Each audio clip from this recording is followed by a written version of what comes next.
भाई आज की वीडियो बहुत ही सैड और इंस्पायरिंग होने वाली है क्योंकि आज की वीडियो में हम जानेंगे काकाशी हाटाके की पूरी लाइफ हिस्ट्री के बारे में, जिसे हम फेमसली काकाशी द कॉपी निंजा या फिर काकाशी ऑफ द शारिंगन के नाम से भी जानते हैं। स्टार्टिंग फ्रॉम हिज चाइल्डहुड कि कैसे उसकी लाइफ पूरी ट्रेजेडी से भरी हुई थी और इन सारी ट्रेजेडीज के बाद भी कैसे काकाशी कभी भी डार्क साइड पे नहीं गया और लास्ट में 6 होकागे बना। मेरा नाम है सेंड्रो और लेट्स बिगिन अर्ली एज। तो दोस्तों काकाशी के बचपन में उसकी माँ मर गई थी और इसके वजह से उसके बाप साकुमो हाटाके ने उसको पाला था और बड़ा किया था। साकुमो की बात करें तो वो कोनोहा का one of the most talented और पावरफुल शिनोबी था, जिसे famously White Fang of the Leaf भी बुलाते थे। काकाशी अपने फादर साकुमो को बहुत ही मानता था और प्यार भी करता था और दोनों फादर और सन में एक अच्छा बॉन्ड था। पर कुछ सालों बाद जब काकाशी ने कोनोहा के निंजा एकेडमी में एडमिशन लिया था तब साकुमो को एक मिशन दिया गया था, जिस मिशन के दौरान साकुमो ने अपने शिनोबी फ्रेंड्स की जान बचाई थी instead of completing the mission. इस मिशन के फेलियर की वजह से कोनोहा को बहुत ही ज्यादा नुकसान हुआ था और बहुत ही ज्यादा डेंजर कॉन्सिक्वेंसेस भी हुए थे,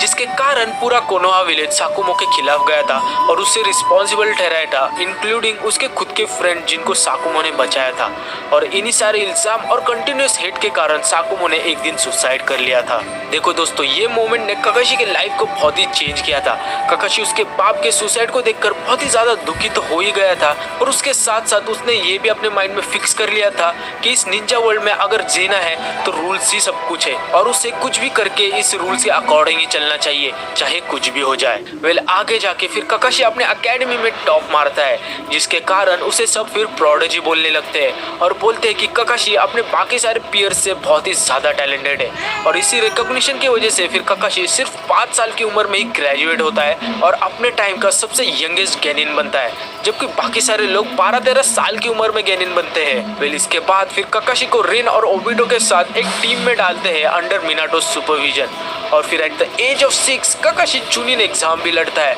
और उस एग्जाम में माइट गाई को हरा के कोनोहा की हिस्ट्री में सबसे पहला यंगेस्ट चुनिन बनता है। इसके बाद आगे जाके काकाशी जोनिन भी बनता है और इसी खुशी में मिनाटो और रिन काकाशी को गिफ्ट भी देते हैं फॉर बिकमिंग जोनिन, पर ओबिटो काकाशी के लिए गिफ्ट लाना भूल जाता है। ये सब होने के बाद थोड़े सालों में Konoha third shinobi world war में टैंगल हो जाते हैं और इसी वॉर के दौरान टीम मिनाटो को मिशन दिया जाता है कि उन्हें कुसागाकुरे के कनाबी ब्रिज को डिस्ट्रॉय करना है ताकि वो इवागाकुरे के सप्लाई चेन को रोक दे। इसके बाद टीम 7 मिशन पे जाती है और इस मिशन के दौरान इवागाकुरे के कुछ शिनोबीज रिन को किडनैप कर लेते हैं और तभी काकाशी बोलता है कि उन्हें रिन को छोड़कर मिशन कंप्लीट करना चाहिए, जबकि ओबिटो ये सुनकर गुस्सा हो जाता है और फिर काकाशी को एक पंच मारता है और बोलता है कि उन्हें रिन को बचाना चाहिए।